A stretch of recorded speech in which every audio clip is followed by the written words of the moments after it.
So I'm interested to know, you expect, whether we're talking cyclists, 1500-meter runners, we're going to talk about marathon runners in a moment, you expect them broadly to have very good VO2 maxes, very good ability to dissipate lactate, very good VO2 kinetics. So when they're asked to run fast, very quickly, their body's able to deliver that oxygen.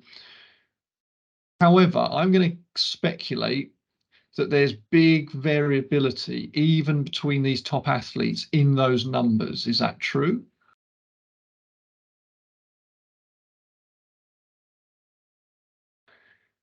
Professor Andy Jones is a world-renowned physiologist, internationally recognized for his research into the physiology of athletes, into what makes great athletes great, and what supplementations can aid performance. And his star has shone even brighter since his intimate involvement in the recent attempts by Eliud Kipchoge to be the first person ever to run the marathon distance in under 2 hours. And he's also very good at pool. We've just been discussing that.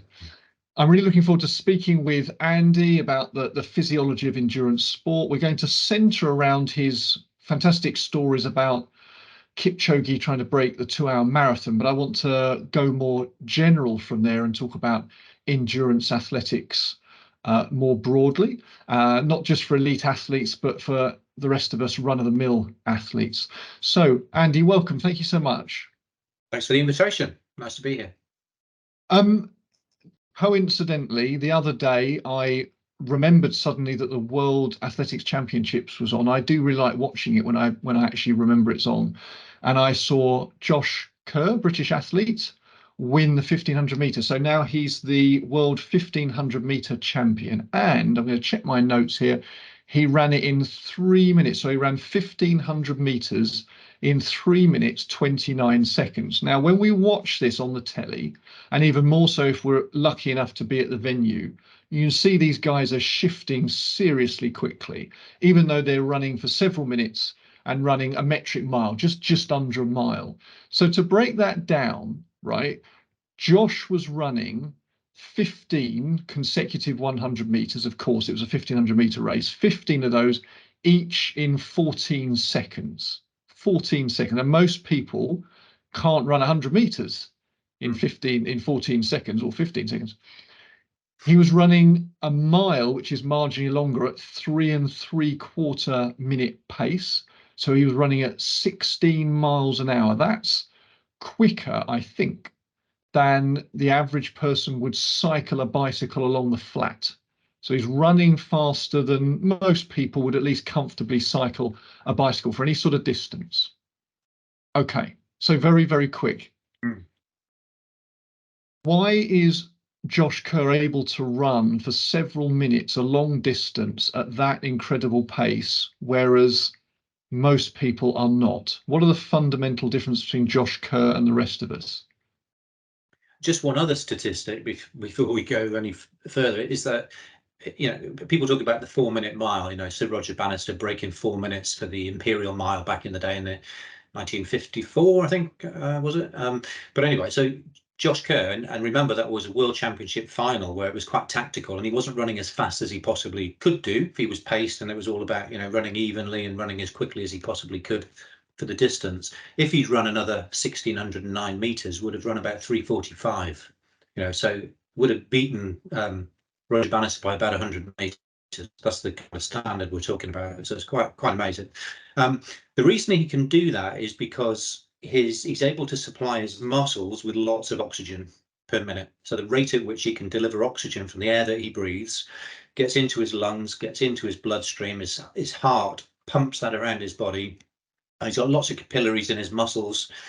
His muscles are used to extracting that oxygen and using it within lots of mitochondria that he's developed through his training to generate ATP aerobically. That's basically it. So if I put a person on a treadmill and run them at progressively faster speeds, so at each given extra speed, there's a greater ATP or energy requirement. To run at that speed, you need to resynthesize ATP at a particular rate to enable you to perform, for your muscles to contract appropriately to do that. Now, the energy source for that is aerobic, means literally from the air. So it's about oxygen transport, basically. the better you are at delivering oxygen to your muscles, and the better your muscles are at using that oxygen, the faster you can go, basically. So he's going to have something called an extremely high VO2 max. So we have put a dot over the V, so it's volume with a dot over, which makes it a rate. So it's a rate of oxygen uptake. So he's very good at extracting oxygen. He's got good pulmonary, good lungs to bring that oxygen into his body in the first place, and an amazing cardiovascular system to deliver that oxygen to the periphery, and an incredible ability to utilize that oxygen within his skeletal muscle cells to basically convert that back into ATP, which means he can continue to run at that speed. The beauty of the 1500 meters or middle distances generally, though, is that it isn't just about, you know, a high VO2 max. That's just on the aerobic side of things. When you're running, you can actually run at your VO2 max for about 6 to 8 minutes. Now, obviously, if you're only running for 3 minutes, then you're supra-maximal. You're running at an intensity that's higher than your VO2 max. Now, the only way you can supply energy for durations that are shorter than, you know, maximal for shorter than 6 or 8 minutes is by having a really high anaerobic capacity. So you also have ability within your muscles to produce ATP non-aerobically or anaerobically, and that means that you have to generate a lot of lactate potentially. That can obviously be, it has been associated with fatigue process. It's not actually that straightforward, but when you've got high, when you've got a high anaerobic glycolytic rate, you do produce a lot of lactic acid, which splits eventually. So those middle distance guys not only have a very high aerobic power, you know, high VO2 max, but they also have a pretty good anaerobic capacity as well, so they can draw additional energy or produce more energy within their muscles using that system too. So it's a combination of those two. And one other quick point, I know it's quite a long answer, is that when you're running a tactical race, it's a bit different from running a time trial. So if each of those athletes in that final had run a 1500 meter time trial, probably Ingebrigtsen would have won it, because actually he's probably the superior aerobic athlete. But because it was a bit of a fluctuating speed, you know, actually it means that pacing becomes quite important, and the anaerobic capacity becomes a little bit more important. So for somebody like Josh Kerr, actually sitting on the shoulder of Ingebrigtsen for that last 700 meters or whatever it was, you know, meant that he was taking the brunt of the air resistance, so that was blunting his progression a bit. Josh Kerr was saving a bit of energy. It looks like he had a slightly higher anaerobic capacity, which he used to best effect in that last 100 meters. That's very, very interesting. Yeah, so Josh Kerr, for those people that weren't lucky enough to watch the race, Ingebrigtsen was at the front from quite early on. Josh Kerr with, you know, a minute and a half to go, sat on his shoulder. Now, I guess Josh Kerr's running marginally further because they've got to run round the track, so they're running bends half the time. He's just slightly wider on the bends than Ingebrigtsen, so he's running fractionally further, actually. But that might be at least compensated for, I don't know, at least partially by the fact he's getting some reduction in air resistance because he's running behind Ingebrigtsen, who's kind of cutting through the air for him. Yeah, that's interesting. Although Josh Kerr's quite a big chap, he's quite tall, so he'll be out above, and his head will be above Ingebrigtsen's, but nonetheless. I just wanted to go back over. This is interesting. So there's what's called the oxygen cascade. So Josh Kerr and the rest of us, if we go for a run or whatever, need to get oxygen from the atmosphere to our cells, and we've got to bring that air up close to our cells so that the diffusion can happen across from the blood to the cells of that oxygen that we've taken from the air and got to those cells. We've got to breathe it in. We've got to then pass it from the lungs to the blood. The blood's then got to transport it to the cells. And as you point out, it's not just about delivering a lot of oxygen to the cells. It's then those cells have got to have the capacity to use it.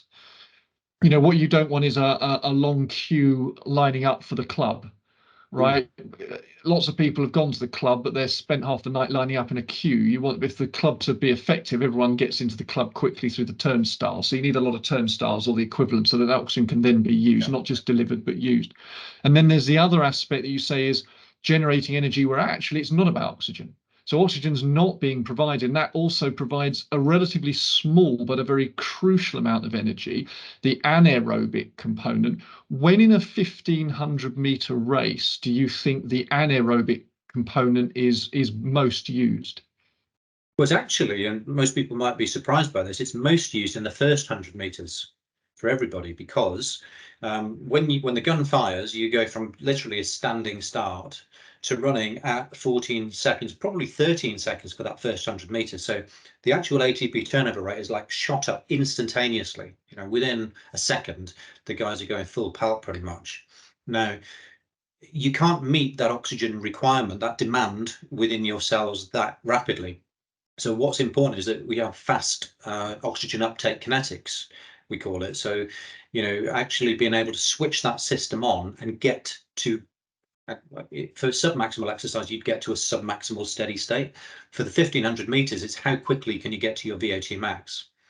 Now, they'll all be pretty good at that, actually, but it is a determinant of performance that's a bit overlooked, especially for the middle distances. But actually, how rapidly you can transport the oxygen to your muscles and use it is really important. Now, it turns out that actually your muscles are pretty good at using it. So the problem is really on the supply side.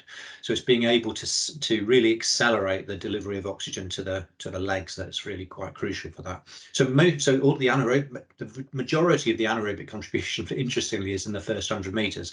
Now, we think that everybody has a finite anaerobic capacity. There's a certain fixed amount of energy you can liberate anaerobically. Now, if you use most of that in the first 100 meters, you haven't got much left in a final sprint finish. If you've got fast VO2 kinetics and a big anaerobic capacity to begin with, you've got more of that you can use over the course of the rest of the race, either through surges or responding to pace changes.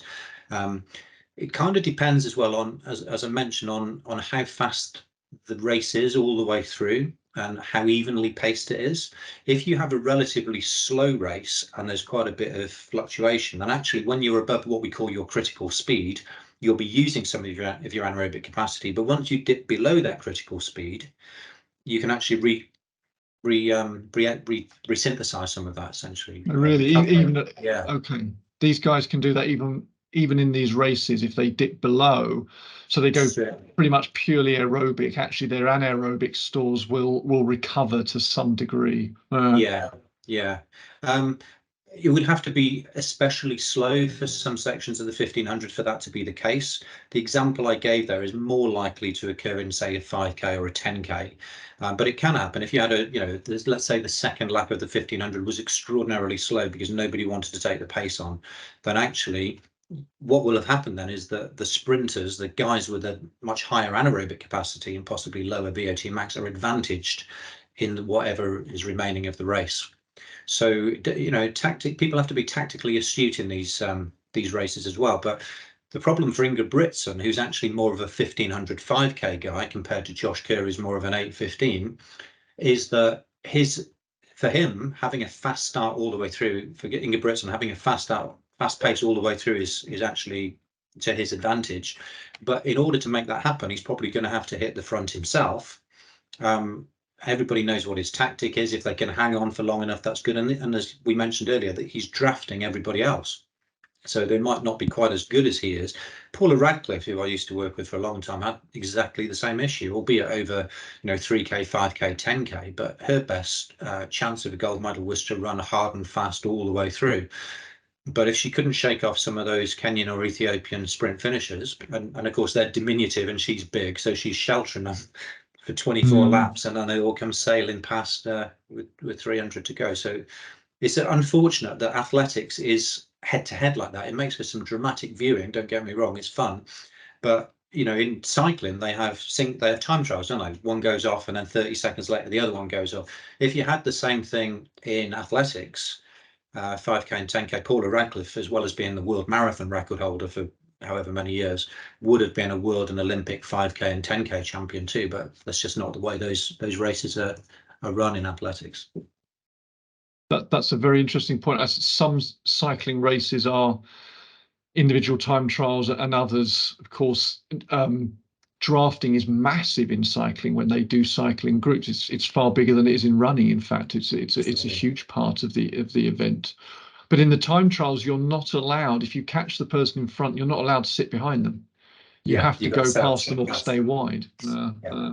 Interesting. Very, very interesting. Okay, so we've talked lots about 1500 meters. We've talked about those two energy stores and how valuable they are. So Josh Kerr is fantastic at delivering and using oxygen in his muscles. This is the meat and drink of it. He's also very, very good at deploying anaerobic stores as well to supplement. I believe you've been at the forefront of researching recently on another physiological predictor of endurance capacity. Can you tell us about that, Andy? Is this resilience that you're hinting at here? Yeah. Yes. So yeah, to give the bit of a background to that before I get into resilience per se, is that there's quite an influential physiologist called Mike Joyner, who's based at the Mayo Clinic in the US, and he published a paper in the early 90s which sort of speculated on what the fastest marathon might eventually be if you could take a hypothetical elite athlete with certain physiological characteristics, just how fast could they run.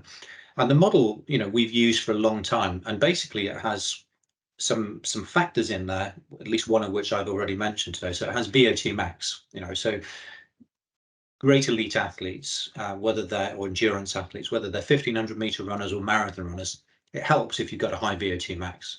But it's not the only factor. Like we said, for 1500 meters, having a high anaerobic capacity is important as well. If you're a marathon runner, your events now will be submaximal rather than supramaximal. So you'll be running, because you're running for 2 hours plus typically, right? So you're going to be below that 6 to 8 minutes that you can sustain your VO2 max for. You're going to be going at 80 to 85% of your VO2 max, let's say.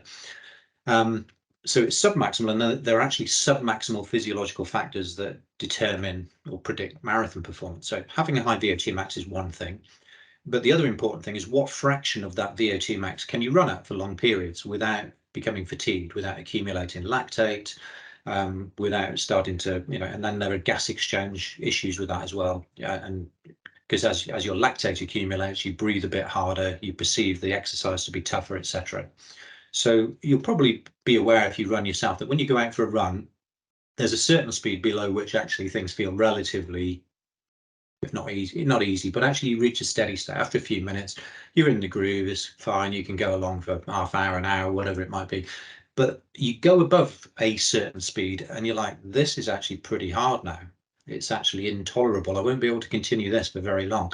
So that's what we call a critical speed. Now, for any given distance, there's a certain VO2 that is sustainable. Okay, but it is linked to these metabolic or lactate thresholds to some extent. So Joyner's model has got VO2 max, it's got fractional utilization of the VO2 max or lactate threshold, whichever one of those terms you prefer. But then it's got running economy. Okay, so the first two that I gave you will tell you the VO2 that you can exercise at for the distance. But being able to operate at a particular VO2 per se, in and of itself, doesn't tell you what speed you're going at. The other interesting factor is that different individuals have different economy or different efficiency. So if you and I, let's say, we're running at exactly the same VO2 of, say, 3 liters per minute, you might be more economical than me, and you could be able to convert that 3 liters per minute into speed over the ground better than I can. You might have neater biomechanics, you might be less wasteful, you might have more efficient muscle fibers, whatever it might be. So you have to then take this running economy characteristic into account.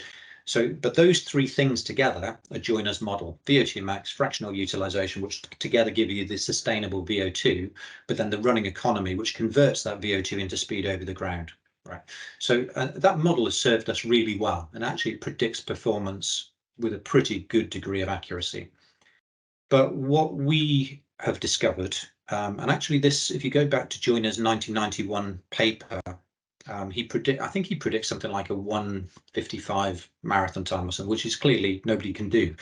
So even though you put in sensible numbers into those three, those three values, it still over predicts what's possible. So there must be some other factor, which means that that we're not accounting for at present. So we did a series of studies, and this was part of the work that I was doing in the background for the Nike Breaking 2 marathon project, where we were looking at what happens when people exercise for 2 hours. So you can measure their physiology in a rested state. You bring them to the lab, having had an easy day beforehand and well rested and well fed and so on, and you can measure all of their parameters of interest, their VO2 max and their threshold and their economy. But what we do, which not many people had ever done before, is that if you exercise somebody for 2 hours and then you immediately make those same set of measurements, to what extent do they differ? Now, you might presume that they do differ, because clearly if you do 2 hours of exercise, you're going to be a bit fatigued. But surprisingly, nobody had really quantified the extent to which those variables change. But they can change quite considerably on average. So I mentioned this critical speed earlier. This is the sustainable speed that you can go at. If you're on a bike, it's critical power. So we measured critical power before and after 2 hours of cycle exercise, and on average it was 10% lower. Now, in and of itself, that's quite interesting. 10% is quite a big reduction. But what was even more fascinating was that there was considerable inter-individual variability in that. There was a couple of people whose critical power after 2 hours of exercise had barely changed at all. It was like less than a 1% reduction. And there were others for whom it was more than 30%. And this seems to be like a fourth independent determinant. So some people have a better fatigue resistance than others. And it's, I'm calling it resilience. Others have called it durability. But it's something else that's really important. And people have done studies now with elite cyclists, where if you look at the top pros, they can accumulate up to 50 kilojoules per kilogram body mass and still able to produce performances over 1 minute, 5 minutes, 20 minutes. That's barely different from them being in a completely fresh state. Whereas if you take somebody who's not a world tour rider, someone who's just a regular professional or an elite under 23, their fresh values aren't very different, but they fatigue much more significantly. So if you get them to accumulate a load of training miles and then you measure them again, their performance is way down. So they're much more fatigable. So there is this, I'm calling it the fourth dimension, that I think, is the missing link in the joiner model, basically, and just published a paper in Journal of Physiology on that topic. Excellent. Just to clarify, it's very interesting. And actually, I cycle in the labs here with my colleague Tom. And we're obviously not elite cyclists by a long way, but we have a good old go at it. We're reasonably fit. We do it quite often. And of course, you can see your numbers. With cycling, you can see in real time, what your power output is and all this sort of business. So we have a decent idea. And Tom does seem to recover faster than I do after hard exertions, I have to say, but don't tell him. But sorry, so they've done 2 hours of exertion. How long do they get to rest before you then measure them? No time. Basically, we try and get them straight into the measurement. So we do something called a 3-minute all-out test. So it's basically, I don't know if you're familiar with the Wingate test, which is a single 30-second sprint. Well, it's like that, but I've heard them through the door. Sorry, I must have heard them through the partition. I mean, I don't even want to look, but sorry, carry on, Andy. So what happens in the Wingate? So with a Wingate, that's just 30 seconds of all-out sprinting on the cycle ergometer, and of course you get a peak power within a few seconds, and then it starts to fall quite precipitously, and it feels like an eternity, and then you get to the end of the test, and the peak power, the mean power, and the fatigue ratio, difference between the peak and the nadir values, tells you something about the anaerobic capacity. Now, of course, it's not a pure anaerobic test, because if you've got fast VO2 kinetics, there's always going to be an aerobic contribution as well. Now, what colleagues of mine did was they extended the Wingate test to 3 minutes. So rather than just do 30 seconds, they made people go for 3 whole minutes. Now, what happens is, sure, the power falls precipitously, and it's horrendous, but if you do manage to keep going, the power eventually comes down, and after about 90 seconds to 2 minutes, it levels off. Right. And the level that it levels off at asymptotes is something called your critical power. So if you exercise below your critical power, if I let you recover, brought you back another day, exercised you below that critical power, you'd actually find it reasonably comfortable and sustainable. If I exercised you above that critical power, you'd become exhausted relatively rapidly. The higher above your critical power you were, the more rapidly you'd become exhausted. And the closer you are to your critical power, the longer you'd be able to go. And what you're using here is your anaerobic capacity. Okay. So it basically gives you your highest sustainable oxidative metabolic rate.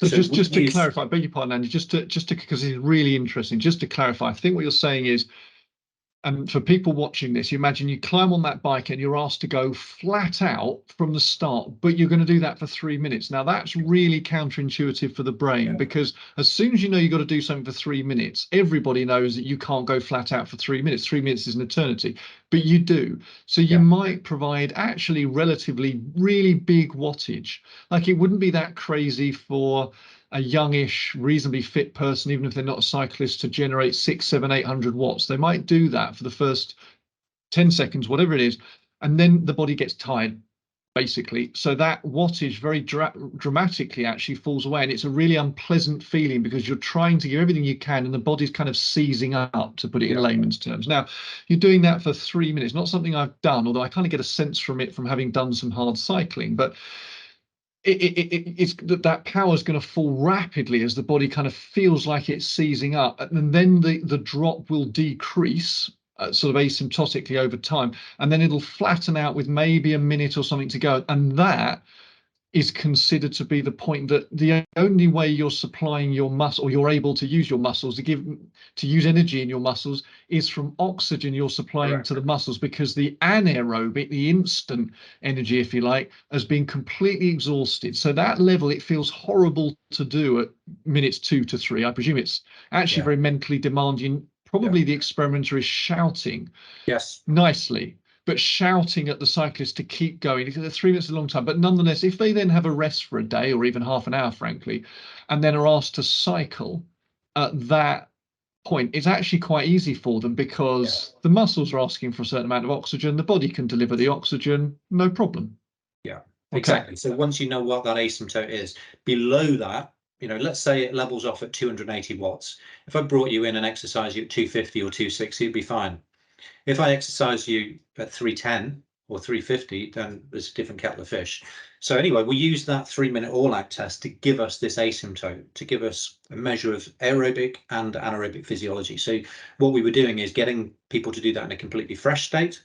And then on another day, they'd come in, they do 2 hours of heavy intensity cycle exercise, and immediately we get them to do a 3-minute all-out test. So you can look at the extent to which those asymptotic values, that critical power that we're measuring, has changed.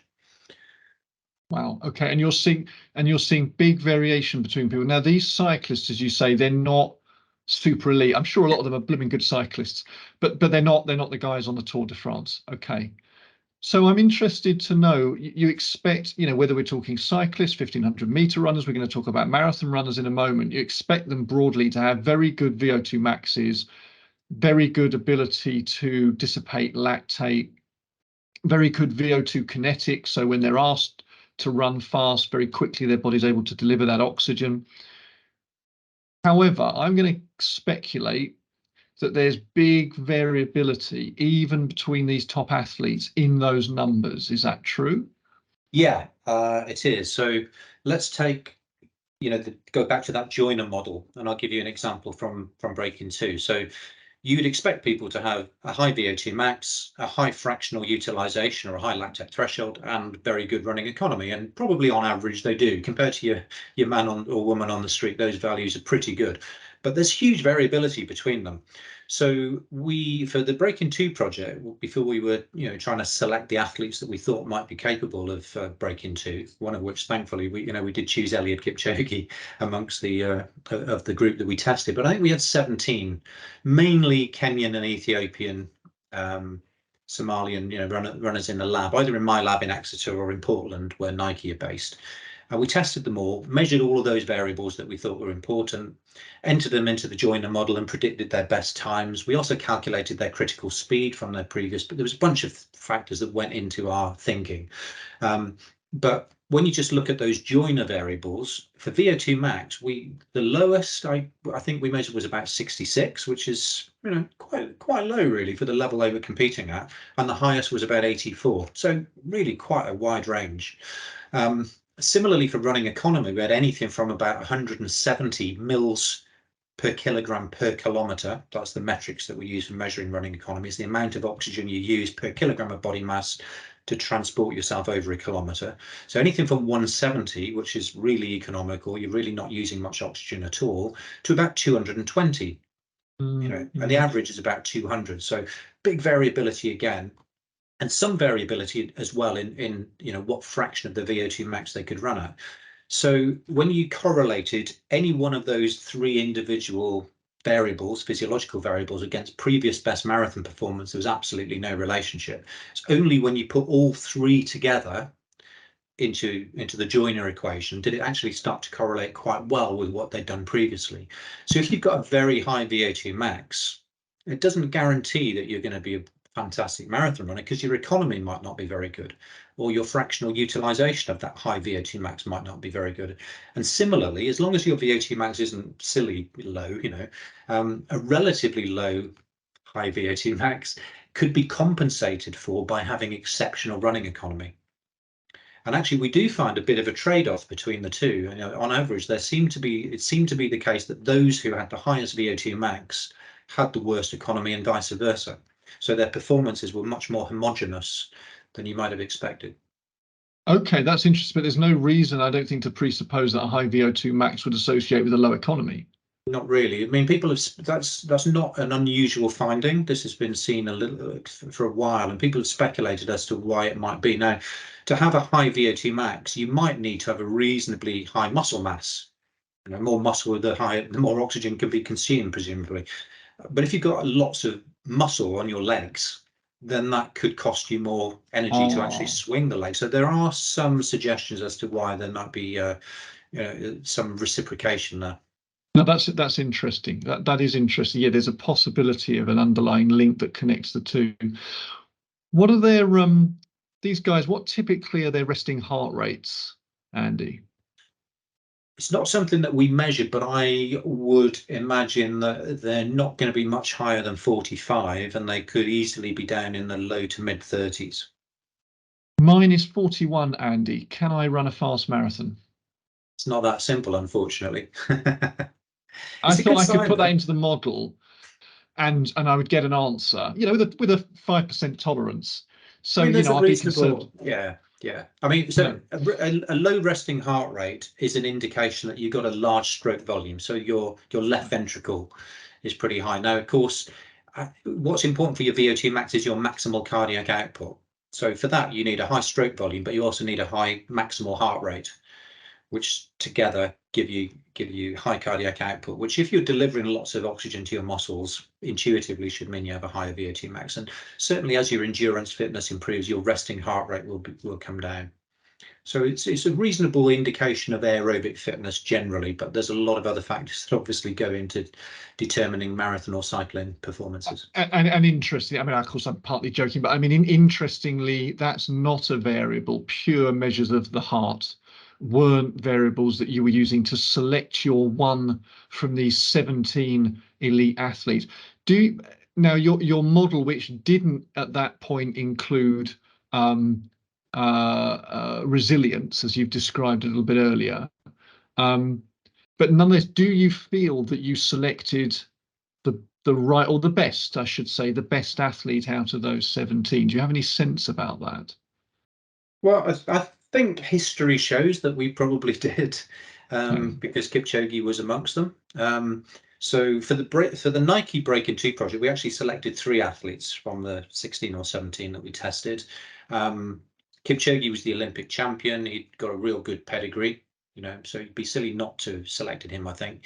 We had a young up-and-coming guy, Lalisa DeCisa. He'd won some big city marathons. He actually performed brilliantly on the treadmill tests, and he went on to become the world champion for the marathon as well. But people were surprised that we'd selected him. They're like, because he hadn't, he wasn't winning the big championship races at that time, but he went on to do so. And then we went for a guy called Zerzanay Tadesse, who'd been around a little while. Fantastic 10K runner, cross-country runner, world half marathon record holder at the time. And he'd never quite converted that talent into the marathon, but we couldn't really understand why, because his running economy in particular was exceptionally good. So we thought, well, actually, if we give this guy the right training and the right support, maybe he's capable as well. So we chose those 3. Now, it was obviously Kipchoge, who really, you know, did the business in Monza in 2017, wasn't it? I think when we ran that particular race. And then obviously Kipchoge was the one that Ineos supported to have that second attempt where he actually ran the 1:59.40. So I think, yeah, I mean, Kipchoge is clearly the outstanding marathon runner of his generation, possibly of any generation for all we know. So certainly glad that he was one of the three that we selected that first time around. I should say as well, there's something kind of magical about Kipchoge as well, as you've probably seen in interviews or just by watching him. And it wasn't just the physiology that we were interested in. We wanted to, you know, we wanted to interact with them. We wanted to know about their coaching environment. And a crucial factor actually was how excited were they in being given this opportunity. And Kipchoge was all over it. You know, some of them were not any of the ones that we selected, but there were one or two who were like, well, how much are you going to pay me to have a go? And that's not the kind of thing we wanted to hear. It was like, you know, this is a brilliant opportunity. I want to be, you know, the Roger Bannister. I want to be the Neil Armstrong. You know, and Kipchoge not only was certainly very much, I think he would trade in everything, all of his Olympic titles, all of his London and Berlin marathon wins, to do what he did, which was to break 2 hours. That's really, you know, in terms of legacy, that's really what he wanted to do. So that was great. But also, I think the thing that helped to discriminate him from the other two in the original race was that he genuinely believed that it was possible and that he would be the guy to do it. There were others, I think the other two were like, this is good. This is like, not sure I can do this. It's a real tough, you know, because we were asking people to run 3 minutes faster than anybody in the world had ever done before. So that takes a bit of a leap of faith. There's a very, very big mental side to this, which I know isn't your area necessarily of expertise, but no doubt you touch on it. And I just wanted to pick your brains a little bit on that, actually, since we've gone in that direction. It's very hard to put it into words. When I do my little bit of very poor cycling, as mentioned, you know, if I'm following some YouTube video, you know, with cyclists, which we often do, it might be me on my own or me and my friend who do that, and we're following what they do, which is nice. If they tell us, right, coming up now is 8 minutes of cycling at level 8 for whatever level 8 you is, so you're going to put it onto level 8, work pretty hard, put the gear up. After 3 or 4 minutes, I'm starting to struggle, as I should be at a level 8 or whatever. It's hard to put it into words, but it's not just that it starts to become sore or uncomfortable or painful in the muscles. That's not nice, but it's not a one-dimensional thing. It seems to me that the body and mind have evolved over a very long time to perhaps attempt to protect the body from overexertion, and it does it in very deep and devious ways. And there's a tremendous mental struggle going on. You know, you watch somebody running hard and they're gritting. We talk about them gritting their teeth. Gritting their teeth is nothing. Anyone can grit their teeth, but there's, and so if I've got to cycle just for a few minutes more, and I know it's that seems a really tough endeavor, and of course I try and break it down into blocks and think about the fact that I don't know, then you imagine on the Tour de France, for example, on day 7, I don't know, having already cycled hundreds of kilometers, they then do an hour time trial. It strikes me that these athletes, whether cyclists, runners, Kipchoge, they're not just brilliant physiologically, which is what people focus on, and it's fascinating as demonstrated here. I think they're equally as impressive psychologically. It's one thing to have a great heart and lungs, great VO2 max, lactate threshold, wonderful. But if you don't fancy it 10, 20 minutes into the run because it's very uncomfortable, and there's a long way to go, that's the thing, it's that there's a long way to go, which I totally get. But somehow someone like Kipchoge or Bradley Wiggins or whoever it is prepared again and again and again to put themselves through something which most of us would consider hellish. I mean, a torture, actually. I mean, it's self-driven. That's as far as I can wax lyrical on it. Can you add to that at all? No, other than I agree. Yeah, you have to be really highly motivated, I think, in this kind of a sport, don't you? Especially in those, in the real endurance things. You know, actually, I think most people, if you're above your critical power, and you only have to do 1 to 12 minutes of all-out exercise. Most people can do that, and actually you can drive yourself for that amount of time. It's not open-ended, and I think the main source of fatigue or the cause of exhaustion is peripheral there. I do think if you're below your critical power or critical speed and you're talking about exercising for 30 minutes plus, an hour, 2 hours, 3 hours, whatever it might be, there's lots of mental aspects of that as well, because it's a dragging fatigue.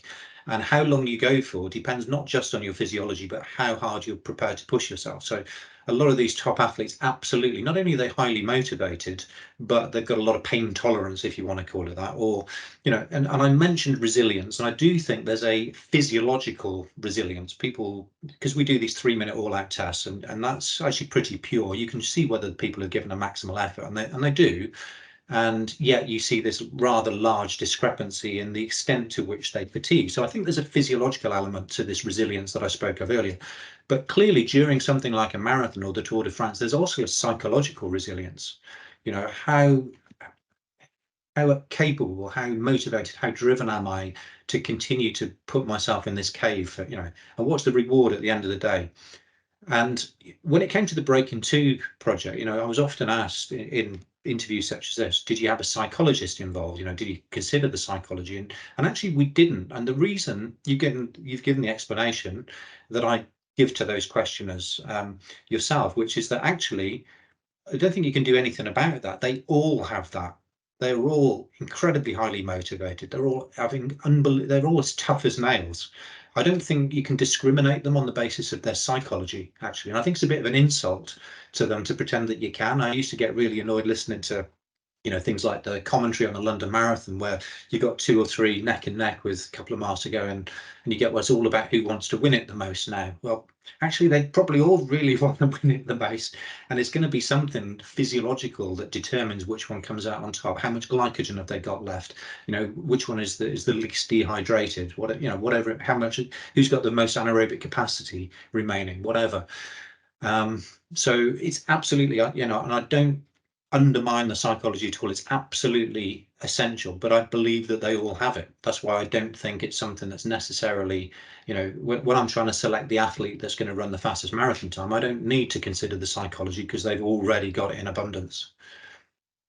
No doubt. Yeah, I agree with that. And actually, with just a couple of miles to go in the marathon, it is less demanding on their psychology because they're getting towards the end. Far darker is 1 hour in with an hour to go and you're not feeling good, right? Yeah. With a mile to go, 2 miles to go, they do that in training all the time. They know the clock is going to lose, is the way I put it. The time will run out. So I think it's actually less psychologically demanding, but still very tough. And obviously, I wonder whether these athletes, we'll never know because you can never be in someone else's mind.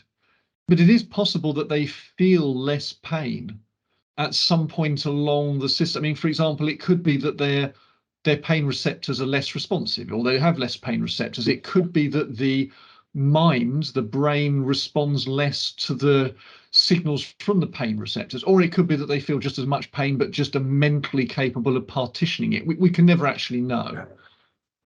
Yeah, I agree. Yeah, I can't add to that. I think that's something for the future. If you watch Black Mirror, which I've started when I'm doing my marathon training at the moment, there's quite a lot of that kind of stuff. But I think technologically and and it is, we have psychologists, don't we? And we have physiologists, of which I'm one. And but actually, the truth of human performance is somewhere, but it's all of that stuff together. It's an integration of that. And actually, when it comes to things like looking at resilience, when people fatigue during 2 hours of exercise, 2 or 3 hours of exercise, lots of things change. You become more fatigued, you start to run out of glycogen, your running economy gets worse. That's going to change your biomechanics. We know your biomechanics changes, but is the biomechanics changing because you've become more fatigued, or actually are the biomechanical changes there to actually offset the fatigue, to try to reduce the upward drift in VO2 that you'd otherwise have? So it's all massively integrated, and it's as obviously, as scientists, we try and narrow things down, but actually sometimes we've got to just understand how the bit that we're interested in fits into that big picture. Yes, indeed. And so bringing another factor in here, just to touch on this, I presume that for the Nike second 2-hour marathon attempt, where, as you've alluded to, Kipchoge was successful and broke actually substantially, wasn't it? Was it 1:59:40? Yeah. 1:59:40 odd for so comfortably or uncomfortably under 2 hours, uncomfortably under 2 hours. I presume that you had perfect, or let's call them optimal, weather conditions.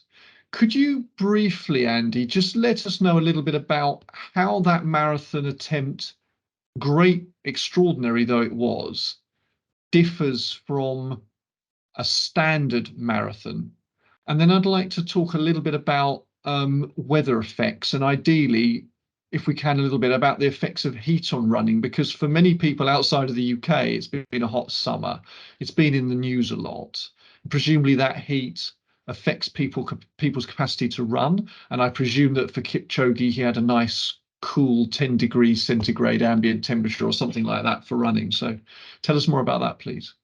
Yeah, so I think the idea behind all of this is if you give it was about if you give the best runners in the world optimal conditions, how fast could they possibly run? Now, I like to make the contrast between we spoke about Josh Kerr and 1500 meters earlier, but you could also equally take the 100 meters. If you're a 100-meter runner or a 1500-meter runner, you get multiple chances over the course of a season to run your best time. And at least on one of those occasions, you're likely to get optimal conditions. You feel good, the temperature's ideal, the track is fast or whatever. So when it comes to those events, the athletes in those events, I think, can be assured that they've had the best opportunity to run their fastest time. If you're a marathon runner, you're not afforded that luxury, because you can only run 2 or 3 at the most per year. You're probably only going to be a marathon runner for a relatively short fraction of your career. You might only ever get to run 8 marathons. And you could be really unlucky because you can have terrible weather conditions. It could be windy, it could be cold, it could be too hot, whatever. And marathons are generally run in these big cities, none of which were designed to be really, really fast. The fastest of the lot is probably Berlin, but it's not perfect by any means. There's still some undulations and some twists and turns. And also, the best athletes avoid one another because they can get a better payday if they win. Somebody does Chicago, somebody else does London, somebody else does Dubai, whatever.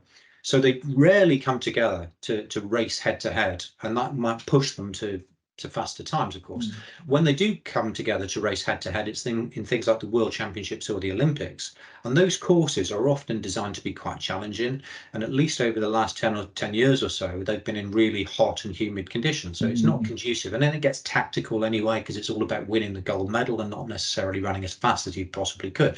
So myself and others have been like, well, just how fast could these top guys go if you gave them the optimal conditions that the 100-meter and 1500-meter people actually take for granted? So it's like, well, let's give them a course which is flat and fast, no undulations, no twists and turns. We'll control the pacing for them. We'll do it at the right time of year where the environmental conditions are conducive, etc., and then just set them loose. The other thing, of course, if you're a 1500-meter runner, as we've said, even Roger Bannister, who I keep coming back to, was drafted for 3/4 of that race, and that makes a difference. If you're Kipchoge, when Kipchoge ran 2:01:39 in Berlin to set the official world record, he was on his own for the last half of that. So he's facing he's got this air resistance effect, which is a problematic as well.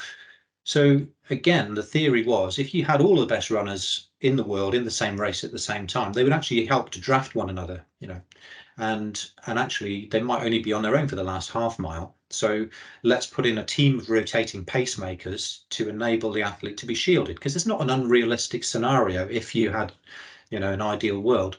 So that was the idea. And having selected Kipchoge as one of the athletes for the first attempt, we had a lot of computer scientists who were just zoning in where in the world could this thing be run and on which date. So where do you find a course that's really flat, really fast, beautiful road surface, no twists and turns, no ups and downs, all of that kind of thing, and at what time of year should that happen?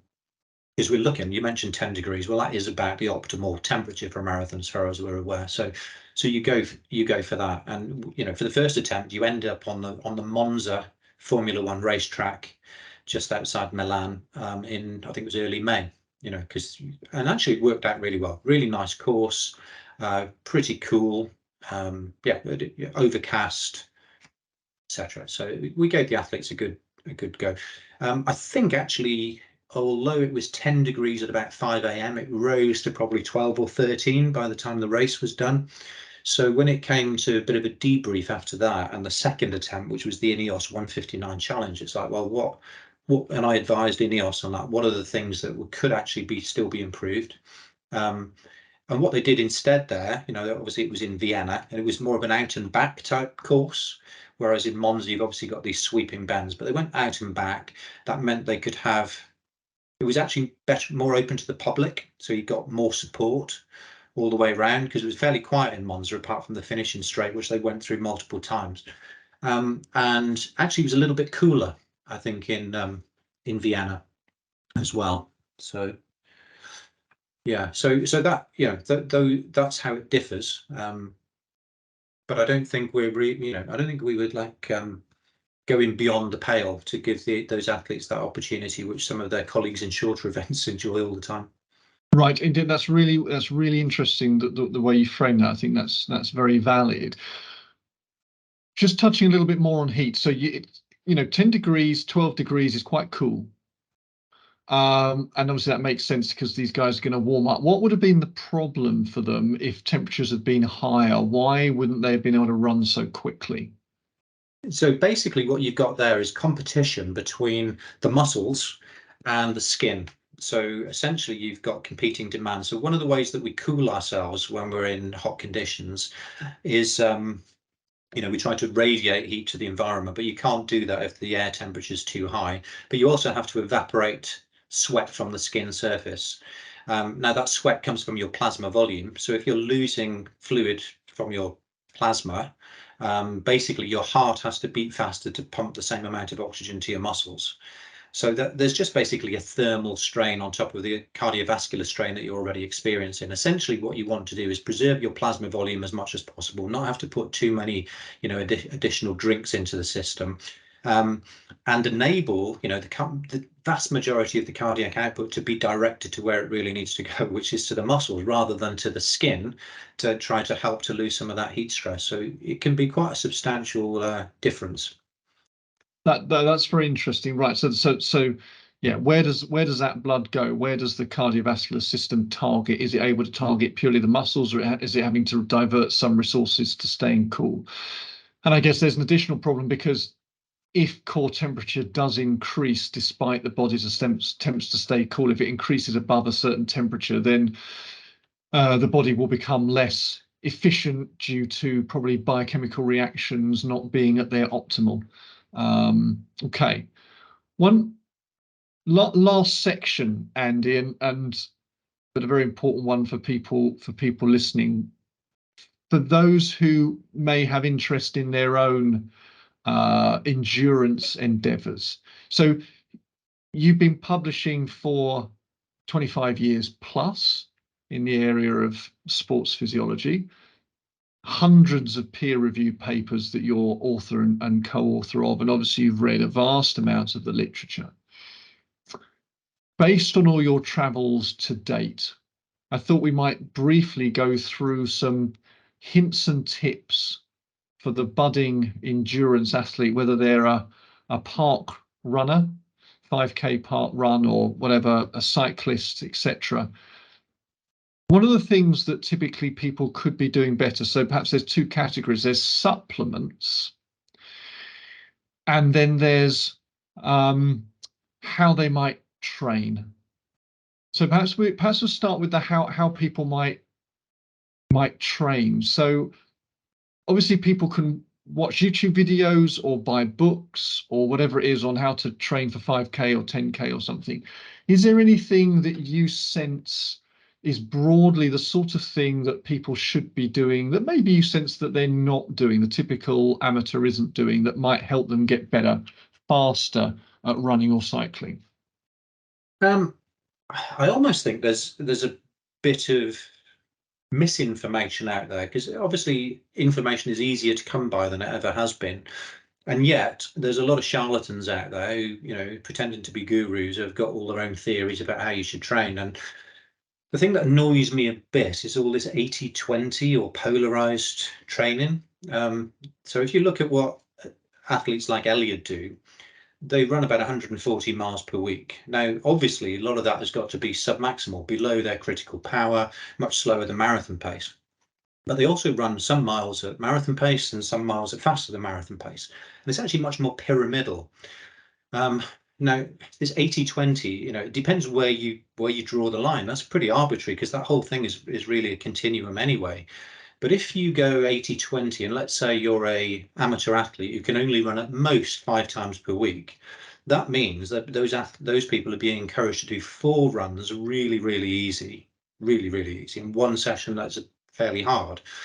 Now, you know, that's if they're training 5 times a week. If they're training 3 times per week, what are they being encouraged to do then? So they don't, you know, when you're only running 10-20 miles a week, you can afford to train a bit more intensely. You know, the reason that Eliud ends up doing quite a high fraction of his training at slower than marathon speeds is because he's doing so many of them.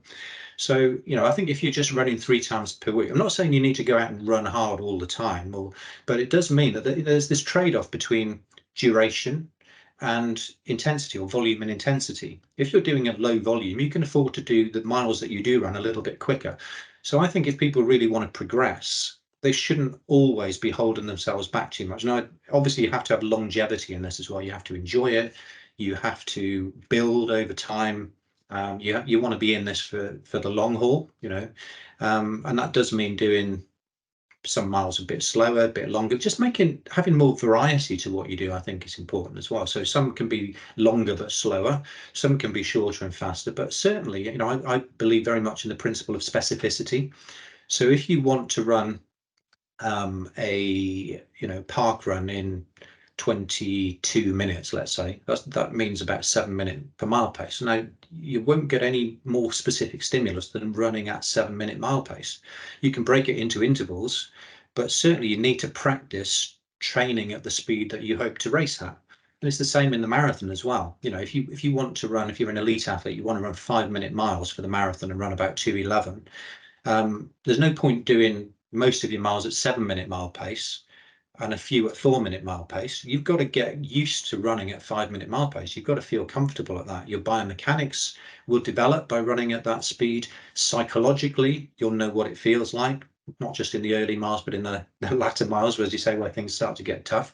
And physiologically, it's the optimal stimulus, you know. So yeah, just having that wide variety of pyramidal sort of training intensity distribution, and certainly not neglecting training regularly at the speeds that you are currently capable of racing, but at speeds you hope to be able to race at in the relatively near future. I do the odd park run, Wimbledon Common, Oh yeah. and well, I always get there right at the last minute, and actually I think that gives me an advantage. But you can tell me. So what happens is I live very near, so because I'm always late leaving the house, I basically wake up, get my shoes on, drink some water, and go, right, I have to jog across to the start. Okay, and I jog slowly, but I still jog. And what I notice is a lot of people, most people have got there early. They've gone to an open area near the start line. There's been some chat, some whatever, some announcements, and they're all standing. And then they'll walk very slowly, several hundred meters to the start line. Now, walking's not bad, but I'm wondering whether because I'm forced, I'm obliged to jog because I'm late and I just go straight to the start line, I might have a little advantage there. What I'm alluding to is that I've inadvertently done a warm up, which involves actually doing some running. Yeah. And I used to not want to do that because I thought, well, I don't want to tire myself out. But it strikes me, and this is also doing a bit on the bike actually, that it's almost worth having done a sufficient warm up to almost feel marginally tired, a little bit out of breath, which is quite a sort of scary thing to do because you think, well, I'm already tired and I haven't even started the race. Not tired, but like just starting to.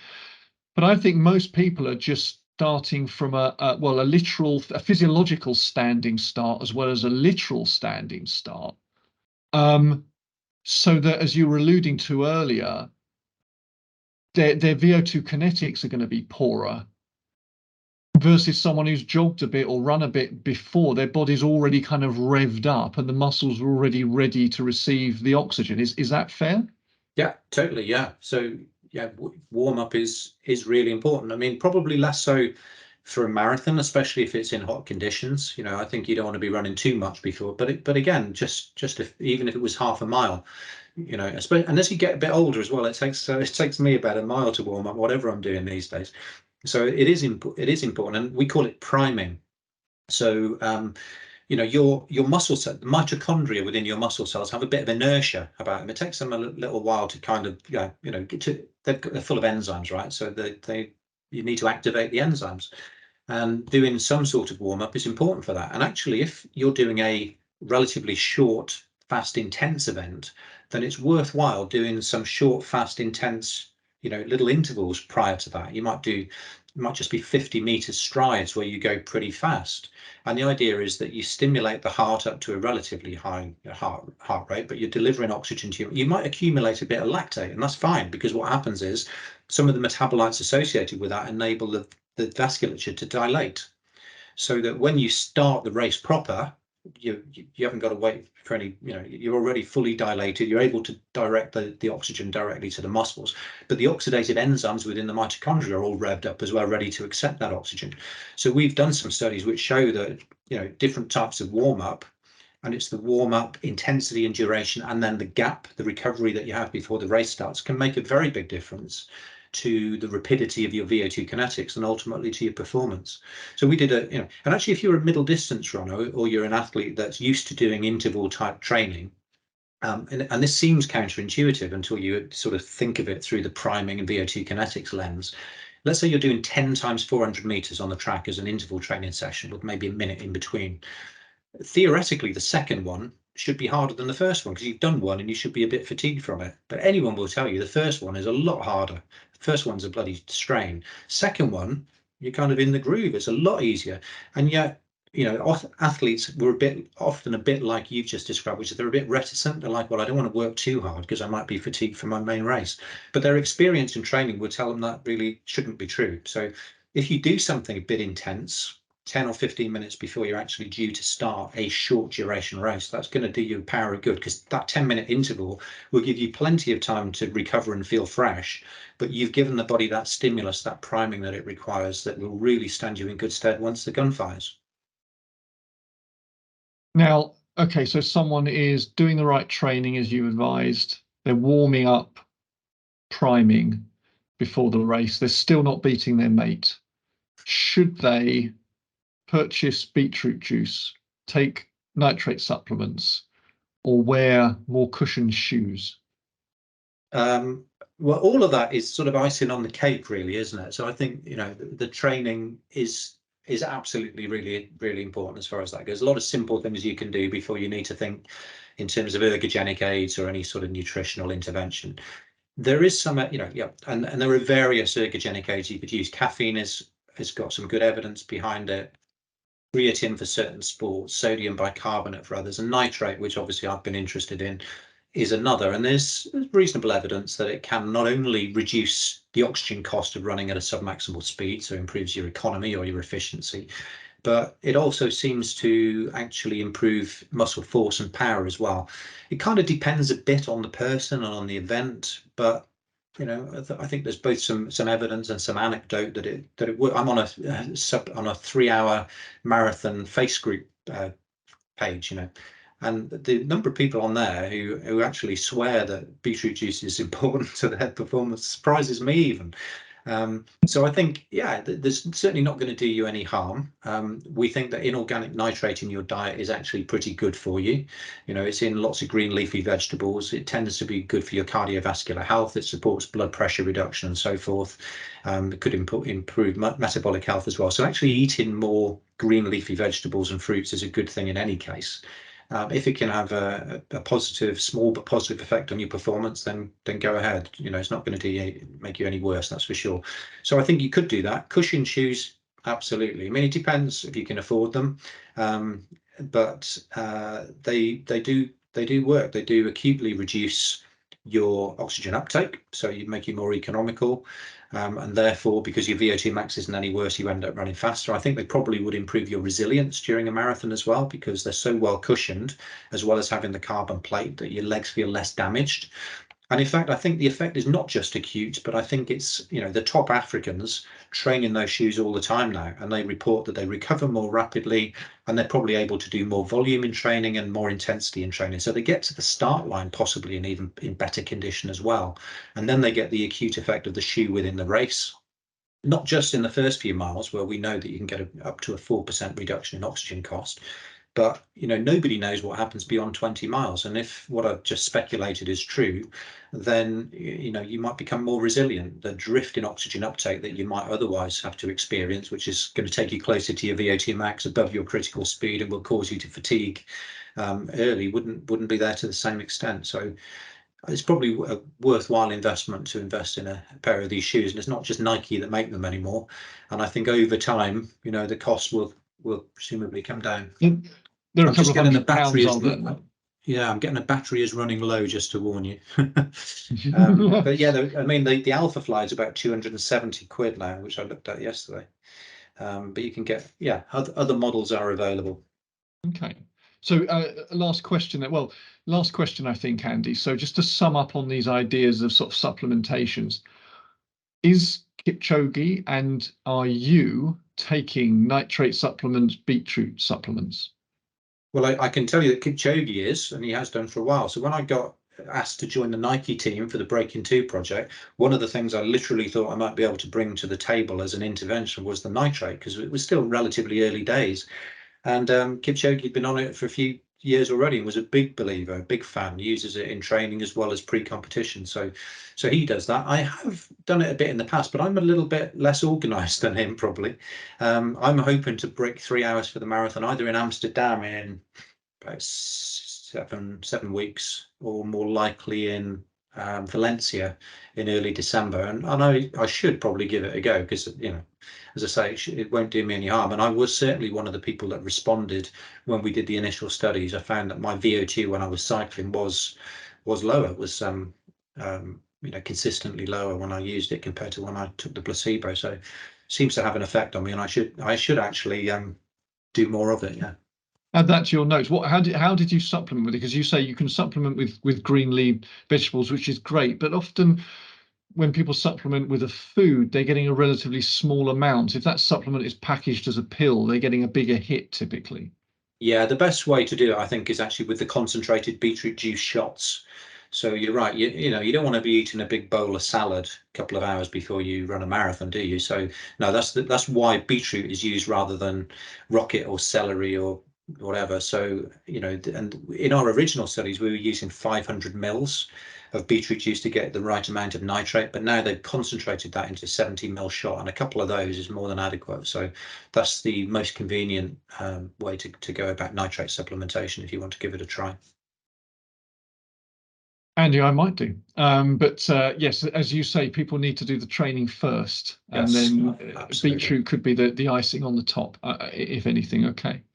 Andy, it's been brilliant to chat to you. Super fascinating. We talked about a number of things that I wanted to, and a number of things I didn't expect we would, but have been eye-opening. Thank you for your time. Last thought, actually, or last question would be, where can people find more of your work and your interests if they want to?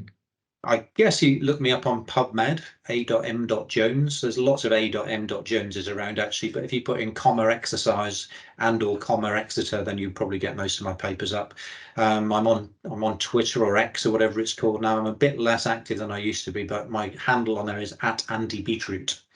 So I sometimes post about new things that we're working on there. Oh, that's excellent to hear. Well, I will be following you. Okay. Andy, thanks so much for your time. Thanks very much. My pleasure. Thanks. Really enjoyed it.